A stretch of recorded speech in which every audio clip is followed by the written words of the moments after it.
Hola, ¿qué tal? ¿Cómo estás? Seas bienvenido al curso Programación con Memoria Dinámica. Estamos viendo manejo de los archivos desde un programa en lenguaje C y a continuación vamos a ver posicionamiento en los archivos.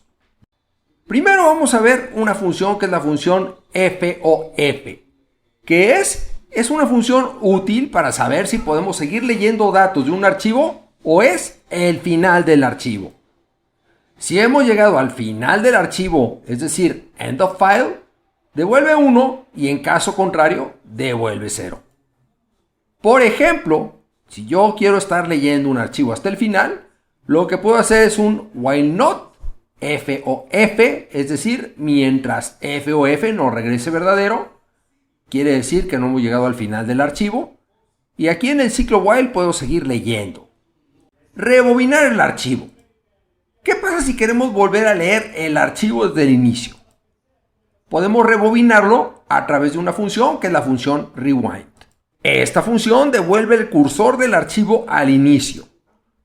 ¿Qué es el cursor? Pues el cursor es el que marca nuestra posición actual en el archivo y por lo tanto se mueve con cada lectura o escritura en él. Es decir, si yo me posiciono al principio y empiezo a leer en el archivo, el cursor se va a mover hacia adelante, es decir, los bytes que ya se leyeron van a quedar atrás del cursor y el cursor indicaría cuáles serían los siguientes bytes que están por leerse. Un ejemplo es, al llegar al final del archivo, puedo regresar a la posición inicial, es decir, si es fin de archivo, ¿qué hago? Hago un rewind al archivo. Tengo la función ftel. ¿Para qué me sirve esta función?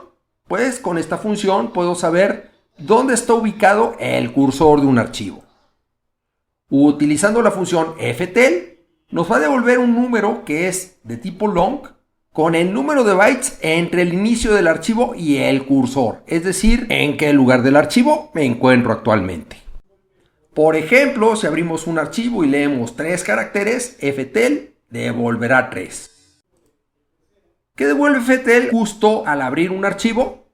0. ¿Por qué? Porque estamos en la posición 0 justo al inicio del archivo.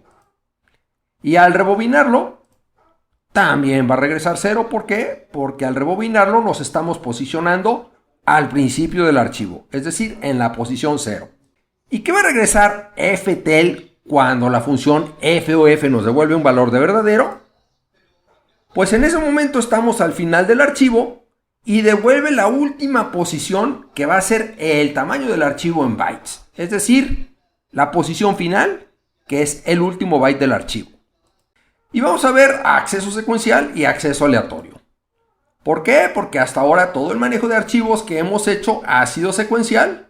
¿Por qué? Pues porque lo único que hemos visto que podemos hacer es un rewind, es decir, me voy moviendo dentro del archivo, puedo llegar al final y puedo regresarme haciendo un rewind.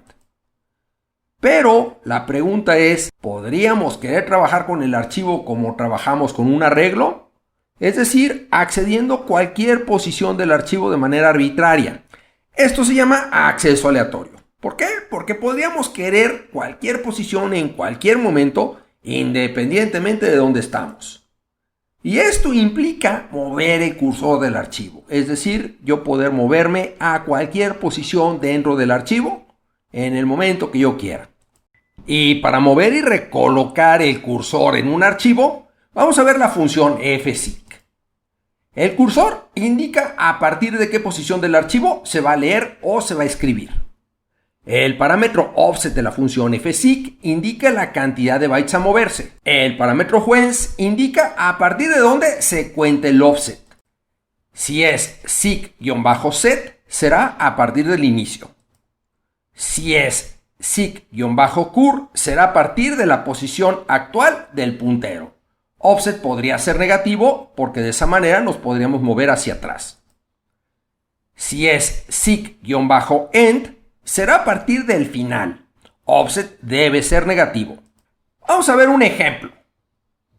Si yo hago un fseek file 4000 e indico seek-set, ¿qué va a pasar?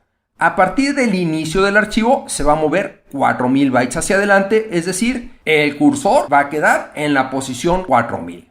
Ahora, si hago un fseek file le indico 1000 y le indico seek_cur, a partir de la posición donde se encontraba, que era el offset 4000, se va a mover 1000 bytes hacia adelante y la posición actual va a ser la posición 5000. Ahora, si yo hago un fseek file, indico -500 y seek_cur, ¿qué va a pasar? De donde estaba se va a mover 500 bytes hacia atrás, siendo que la posición ahora va a ser 4500. Y si indico fseek file -1000, seek_end, ¿qué va a pasar? Se va a posicionar 1000 bytes antes de donde termina el archivo. Muchas gracias por tu atención y si tienes dudas, a continuación las resolvemos.